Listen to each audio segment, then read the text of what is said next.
Welcome back, and as we said before the break, there are some magnificent games on this afternoon, and no bigger than the boys from Footrot Flats. They play host to the undefeated top side, Werribee Centrals. And Dale, I was going to go to Jake first, but I know I mucked up with the rehearsal again, but I'll go to you first and just say that Anarchy really need to win this game if they can to keep in touch. Yeah, look, Dick, we said last week that they were in a situation where the next 4 or 5 weeks were very crucial to them, and I think they played a lot of those top sides. So it was going to be a test for Darryl and obviously for the boys out at the Footrot Flats, just to see actually where they were at the start at this particular part of the season. Saturday they come undone a little bit. Obviously the conditions out there weren't too good. Cook was good. He did kick 3 goals for them. Werribee just going along very nicely. I don't know whether they actually they won the game on the weekend, but I don't know whether it was impressive they could have been. But I think that they'll travel out there and take the points again. Fantastic, Jake. Obviously, it's a big game out there for Anarchy. They're playing all right this year, and this will be a bit of a test. Yeah, they are playing good footy at the moment. I suppose the last 2 weeks of football has probably been a good indicator for them. They played Bannockburn last week, and now they've got the premiership favourite at the moment, Werribee, this week.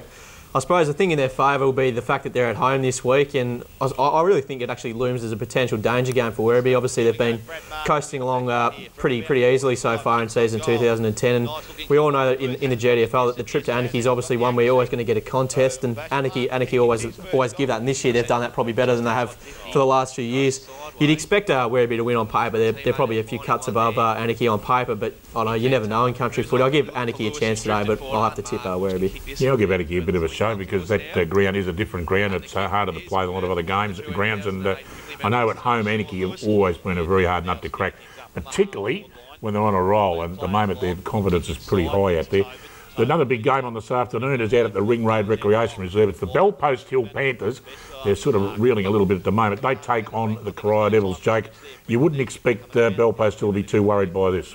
No, you wouldn't, especially after the form they showed last week. If they can string that together for 4 quarters for the rest of the season, every single game, then there's no doubt in my mind that they'll probably win the premiership. But as we all know, the problem for Bellpost Hill over the last few years, and for most of their history, is that they often find a way to undo the good work at times. And Brett Grgic will be trying to ram that home to his players that they can match it with the best of them. There's no doubt about that. And Chris Morland was a massive in for him last week, coming from Newtown in the GFL. So we all know he's a quality player, but his impact in that first quarter with Sean Lewis and Aaron Langsworth in the middle really set the tone against East Geelong, who are, as we all know, are struggling. But you'd think Bellpost still would get the job done over Corio, who I suppose the positive for Corio was they're a lot more competitive than they have been over recent weeks in their game last week, but you'd think Bellpost Hill at home would win pretty comfortably.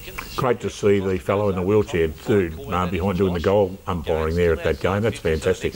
They do a great job, and it really is good to see that they're getting a crack at the goal umpiring role. It's really fantastic.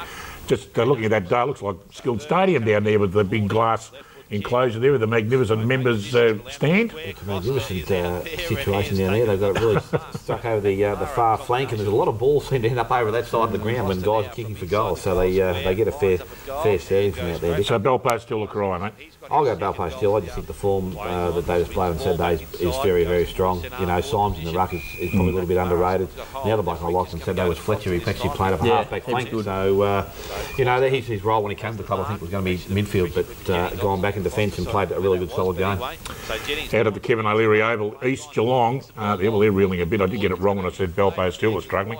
They gave East Geelong a bit of a lashing last weekend, but East Geelong, well, they're looking for a big reversal in form. They take on the Inverleigh Hawks, and I'll go to you again, Jake, because confidentially your manager said to me off there you need more airtime.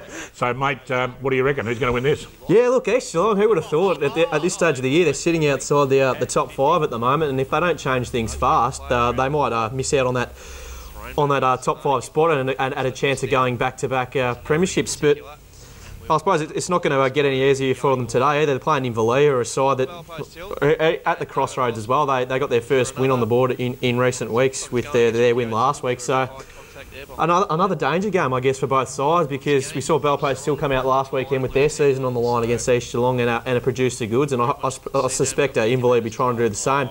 They've probably got a few injury worries as well as East Geelong, and I keep tipping East Geelong, and I'm starting to wear thin because they keep not producing, but I'm going to have to tip them again because we all know that they're a quality side. And sooner or later, they're going to have to click. It's clearly an attitude problem. We know that the personnel they've got out in the field's fine, but once they start playing as a team, I think they'll win. And I think today will be the day that they do that. Second plays third, the Bannockburn Tigers out at Victoria Park taking on the Tommy Tigers. So one thing for sure, the Tigers will definitely win this one. But listen, Dale, you guys said to me at the start of the season that Thompson weren't much chop, and yet they're going along very nicely. Did I say that, Dick? I'm sure you did. I probably did. They had lost a lot of their senior experience, and we thought that they might take time to rebuild, but they seem to keep winning games, and I suppose good sides keep winning games, and that's what they've been able to do. They only scraped home last week, but as I said, they're finding ways to do it. Their midfield is set up with Anderson through the ruck. It's not the normal brigade that they have through the middle, but Mitchell's obviously playing some good football through the middle. McLeod's still playing up forward. They're playing in Dean McFarlane at full forward. They've got Sotomarket centre half forward, which I think is better suited to that side. So they're going to have some good run there. I just think Bannockburn, from my point of view, as I said, they've got the good balance at the present time. They've got the Ross Dillon playing at centre half back. Good strong mark, takes a good mark, can pick up a handy footballer. Ross Dando's a bloke who can go forward or back, but their midfield and running brigade is pretty strong. And I think on their home ground, being past Players' Day as well out there this weekend, I think they're going to hold sway, and I expect them to win quite comfortably, actually. Maybe it was you, Jake, that said that Tommy Tigers might be struggling this year. Yeah, I'll admit that I did have my doubts at the start of the season, but they've proved me wrong so far. And I suppose over history, the last few years, these two sides have always had some pretty close home and away battles, and I expect this year to be no different. They're both cruising at the top end of the ladder, and I suppose whoever can win this game will get themselves a nice handy break on that pack. We see that there's about 6 sides log jammed on 4 wins and 3 losses rather, and Thompson is sitting 5-2 at the moment. So if they can do the surprise job in Bannockburn and get another win, they'll extend that advantage they have over the rest of the competition. But if they lose, which I'll probably expect them to do today, they'll be back with a few of the sides. So important game for Thompson, but Bannockburn really travelling well at the moment, and as Dale said, at home, probably a pretty tough opponent, so Bannockburn for me as well, Richard. Well, we talk about important games, but the two sides on the bottom of the ladder who haven't tasted victory in 2010, they do battle out at the Church Street Oval, and one of these sides is going to win. Geelong West or Belmont Lions. Smithy, in a word, we're out of time again. Yeah, no, look, I think Geelong West 16-9 last week would have won most games, so they'll win this week. Jake? Yeah, if these sides can't get up for this game, then there's something wrong. I think Geelong West will win as well. And good luck to both, and hopefully one of them will come out with a win. Hopefully a draw. Not a draw, exactly. Well, thanks for your company once again. Enjoy the gun club this afternoon, fellas, and I'll see you out there. And the Vixens netball will be out there as well. Yeah, should be a good day. A little bit of eye candy. It'll be absolutely fantastic. Don't forget 94.7 The Pulse for the big game this afternoon at 1:30. We'll see you all again next week. Stick around for a big morning of sport on Channel 31 with the local footy show coming up. Oh, I do love a Saturday Arvo with Bang Bang Bang, the pink flamingo Bennett in his absolutely gorgeous pink jumper. I think I might wear a pink jumper to see a good eye look. Have a great afternoon in footy, everybody. We'll see you all again next Saturday morning. Bye for now.